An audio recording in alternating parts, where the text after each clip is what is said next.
ओम श्री गणेशाय नमः। प्रत्येक माह कृष्ण पक्ष की चतुर्थी के दिन संकट चतुर्थी का व्रत रखा जाता है। इस दिन चौथ माता का व्रत किया जाता है। चौथ माता की कथा सुनी जाती है। 12 महीने में 12 चौथ आती हैं। दिन भर आप निराहार रह कर और शाम के समय चंद्रोदय को अर्घ्य देने के बाद गणेश भगवान चौथ माता की पूजा करने के बाद आप अपने व्रत का पालना कर सकते हैं। आज मैं आपको सुनाने जा रही हूँ चैत्र मास के कृष्ण पक्ष की संकट चतुर्थी की व्रत कथा। ओम श्री गणेशाय नमः। एक समय की बात है, भगवान विष्णु का विवाह लक्ष्मी के साथ होने जा रहा था। विवाह की तैयारी होने लगी। सभी देवताओं को निमंत्रण भेजा गया, परंतु गणेश जी को निमंत्रण नहीं दिया गया। कारण जो भी रहा होगा।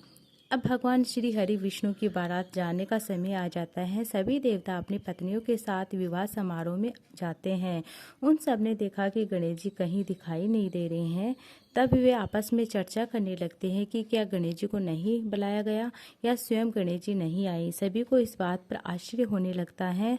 तभी सबने विचार किया कि भगवान विष्णु ने ही इसका कारण पूछा, और भगवान विष्णु ने पूछने पर उन्होंने कहा कि हमने गणेश जी के पिता भोलेनाथ महादेव को न्योता भेजा है। यदि गणेश जी अपने पिता के साथ आना चाहते हैं तो वे आ सकते हैं, अन्य से न्योता देने की कोई आवश्यकता नहीं है।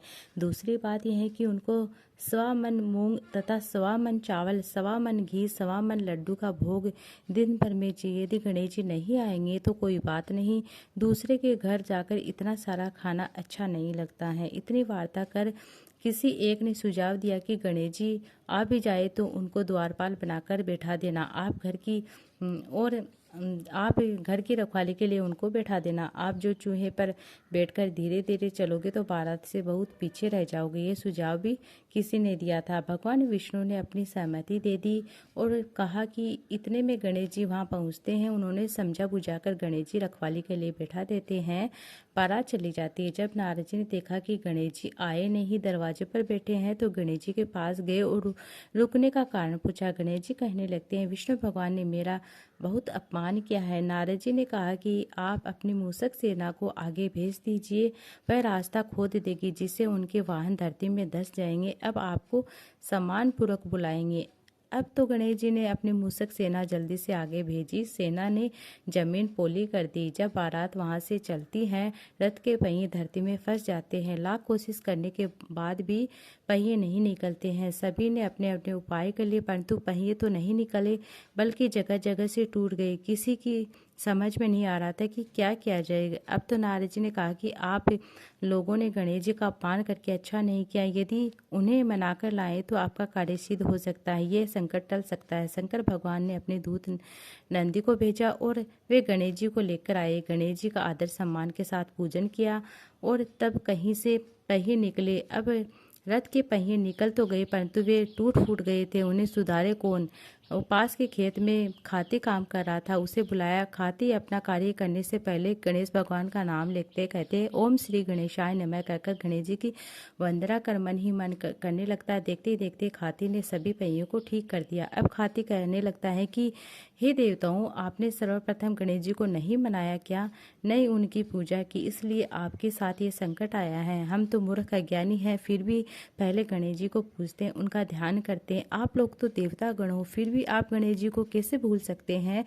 अब आप लोग भगवान श्री गणेश जी की जयकारा बोलिए और आपके सब काम पूर्ण होंगे, कोई संकट नहीं आएगा। ऐसा कहते बारात वहां से चल देती है। विष्णु भगवान लक्ष्मी के साथ विवाह संपन्न करा के सभी सकुशल अपने घर को लौटाते हैं। हे गणेश महाराज, आपने विष्णु को जैसा कारण सारियो वैसा सबको करियो, सबका कार्य सिद्ध करियो। बोलो गजानन भगवान की जय, गणेश भगवान की जय हो। अब मैं आपको बता दूं कि चैत्र महीने के जो कृष्ण पक्ष की चतुर्थी तिथि है वह 17 मार्च को रात 7:33 पर शुरू होगी, इसलिए इस और समाप्ति 18 मार्च को रात 10:09 पर होगी। इस दिन चंद्रोदय के समय का पूजन का समय रहेगा। 17 मार्च को भाल चंद्र संकष्टी चतुर्थी मनाई जाएगी। अब मैं आपको पूजा विधि भी बता देती हूँ। सुबह जल्दी उठकर पवित्र स्नान करें, अपने घर को पूजा स्थल को साफ सुथरा करें, चौकी लगाए, भगवान गणेश जी की प्रतिमा स्थापित करें, भगवान गणेश जी को घी का दीप लगाए, पीले फूलों की माला पहनाइए, दुर्वा अर्पित करें, तिल लगाए, मोदक जो भी आप मोतीचूर के लड्डू बनाए हैं वह लगाए, दुबा अर्पित करें, गणेश जी को मंत्रों का जाप करें, भाल संकट चतुर्थी व्रत कथा सुने और लास्ट में गणेश भगवान की शाम के समय फिर से पूजा करें और अपने व्रत का पारना चंद्रोदय के बाद ही आप करें, चंद्र दर्शन के बाद करें। इस तरह से आपको संकट चतुर्थी की व्रत कथा जरूर सुननी चाहिए। मैं आपको अन्य कथा सुनाने जा रही हूँ, चैत्र गणेश चतुर्थी की कथा। प्राचीन काल में सतयुग में मकर ध्वज नाम का एक राजा राज्य करता था। वे बड़ा ही प्रतापी था, बड़ा ही प्रजापालक प्रेमी था। उनके राज्य में कोई भी निर्धन नहीं था। चारों वर्ण अपने अपने धर्मों का पालन करते थे। प्रजा को चोर डाकू किसी चीज का भय नहीं था। प्रजा स्वस्थ रहती थी। सभी लोग उदार और सुंदर, बुद्धिमानी और दानी और धार्मिक थे। इतना सुंदर राज्य शासन होते हुए भी राजा को बड़ा ही दुखी रहता था, क्योंकि राजा को कोई पुत्र नहीं था। सत्कर्म करने के पश्चात भी उसे कोई पुत्र नहीं था। तब एक दिन राजा महर्षि वल्लभ की कृपा से उन्हें कालांतर में एक पुत्र की प्राप्ति होती है। राजा राज्य का भार अपने मंत्री धर्मपाल पर सौंपकर विधि प्रकार के खेल खिलान में अपने राजकुमार का पालन पोषण करने लगता है। राज्य शासन हाथ में आ जाने के कारण मंत्री धर्मपाल धन धान्य से संपूर्ण हो जाता है। मंत्री महोदय को एक से बढ़कर एक 5 पुत्र हुए। मंत्री पुत्रों का धूमधाम से विवाह करता है। वे सब धन का उपभोग करने लगते हैं। मंत्री के सबसे छोटे बेटे की बहू अत्यंत ही धर्मपरायण थी। चैत्र कृष्ण पक्ष की चतुर्थी आती है और भक्तिपूर्वक गणेश जी का पूजन करते। उसका पूजन और व्रत देखकर उसकी सास कहने लगती, अरे क्या तंत्र मंत्र जाप कर रही है, मेरे पुत्र को अपने वश में करेगी क्या। बार बार सास के निषेध किए जाने पर बहू नहीं मानती है और सास ने कहा, अरे दुष्टी, तू मेरी बात क्यों नहीं मान रही है, मैं पीट कर तुझे ठीक कर दूंगी। तो मुझे यह सब तांत्रिक अभिचारी पसंद नहीं है। इसे उत्तर में बहू ने कहा कि हे सासू माँ, मैं संकट नाशक गणेश जी का व्रत कर रही हूँ। यह व्रत अत्यंत ही फलदायी होता है। अपनी बहू की बात सुनकर उसने अपने पुत्र से कहा, हे पुत्र, तुम्हारी बहू जादू टोना करने लगी है। मेरे कई बार मना करने पर भी वह दुराग्रह वश नहीं मान रही है। इस दुष्टा को मार पीट करके ठीक करो। मैं गणेश जी को नहीं जानती हूँ, वे कौन है, इसका व्रत कैसे किया जाता है। हम लोग तो राजकुल के मनुष्य हैं, फिर हम लोगों किस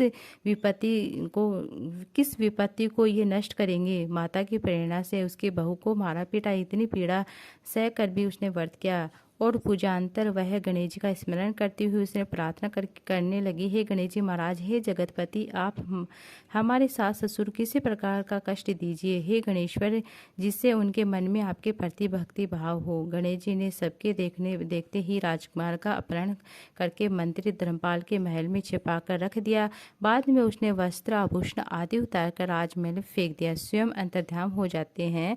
उधर राजा ने अपने पुत्र को शीघ्रता से पुकारा, परंतु कोई उत्तर नहीं मिलता है। फिर उन्होंने मंत्री को इधर उधर भेजा, ढूंढने के लिए भेजा। महल में उसे सभी वस्त्र आभूषण तो देखे, लेकिन राजकुमार दिखाई नहीं देता है कि किसने मेरा बेटे को अपहरण कर लिया। राजा की बात सुनकर मंत्री ने उत्तर दिया कि हे राजन, आपका चंचल पुत्र कहाँ चला गया है, उसका मुझे पता ही नहीं है। मैं अभी नगर बाग बगीचे सब जगह देखकर आया हूँ। उसके बाद राजा नौकर सेवक आदि से कहने लगते हैं, हे अंगरक्षकों, मंत्रियों, मेरे पुत्र का शीघ्र पता लगाओ। राजा का आदेश पाकर दूत को सभी स्थानों में खोज के लिए भेजते हैं। जब कहीं भी पता नहीं चलता है तो आकर राजा से डरते डरते निवेदन करते हैं और कहने लगते हैं कि हे महाराज, आपका पुत्र अपहरण हो गया है पर पता नहीं चल रहा है। उनकी बातों को सुनकर राजा ने मंत्री को बुलाया। मंत्री ने राजा ने पूछा कि मेरा राजकुमार कहाँ है। धर्मपाल, मुझसे साफ साफ बता दे कि राजकुमार कहाँ है। उसके वस्त्र आभूषण तो दिखाई पड़ रहे हैं, केवल वही नहीं दिखाई दे। अरे नीच, मैं तुम्हारा वध कर डालूंगा, तेरे कुल को नष्ट कर दूंगा, इसमें जरा भी संकोच नहीं करूंगा। राजा द्वारा डांट फड़काने पर मंत्री चंकित हो गए।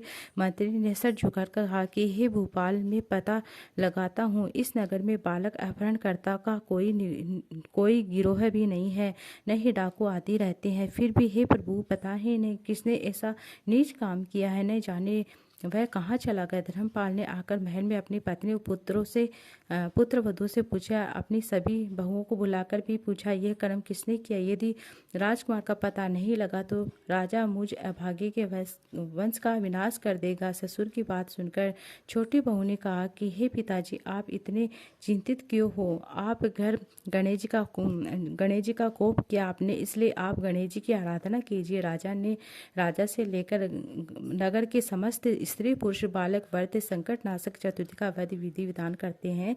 गणेश जी की कृपा से राजकुमार मिल जाता है। मेरा वचन कभी मिथ्या नहीं होगा।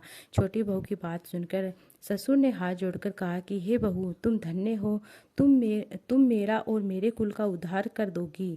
भगवान श्री गणेश जी की पूजा कैसे की जाती है। हे सुलक्षणी, तुम बताओ। मैं मंद बुद्धि होने के कारण भी व्रत में महात्म्य को नहीं जानता। हे कल्याणी, हम लोगों से जो भी अपराध हुआ उसे क्षमा कर दो, राजकुमार का पता लगा दो। तब सब लोगों ने संकटनाशक गणेश चतुर्थी का व्रत प्रारंभ किया। राजा सहित समस्त प्रजाजनों ने गणेश जी को प्रसन्न किया और प्रसन्न व्रत के प्रभाव से इसे गणेश जी प्रसन्न हो जाते हैं। सब लोगों के देखते देखते राजकुमार को प्रकट कर देते हैं। राजकुमार को देखकर सभी नगरवासी आश्चर्य में पड़ जाते हैं। सब लोग बहुत प्रसन्न होते हैं। राजा को हर्ष की कोई सीमा नहीं रहती है। राजा उठे और खड़े हुए गणेश जी को धन्य दिया। साथ ही मंत्री को भी, कल्याणी बहू को भी धन्य दिया, जिसकी कृपा से मेरा पुत्र यमराज के पास से जाकर भी लौट आया। अतः सब लोग इस संतानदायक व्रत को निरंतर विधिपूर्वक करते रहे। बोलो गणेश भगवान की जय हो। श्री गणेश जी की जय। हे माता, इस लोक तथा सभी लोगों को इसमें बढ़कर अन्य कोई व्रत नहीं है। इसी कथा को युधिष्ठिर ने भी श्री कृष्ण से सुना था और इसी चैत्र कृष्ण चौथ का व्रत करके अपने खोए हुए राज्य को प्राप्त किया था। ये थी आज की कथा। उम्मीद है आपको अच्छी लगी। वीडियो अच्छी लगी तो वीडियो को लाइक ज़्यादा से ज़्यादा शेयर कीजिए।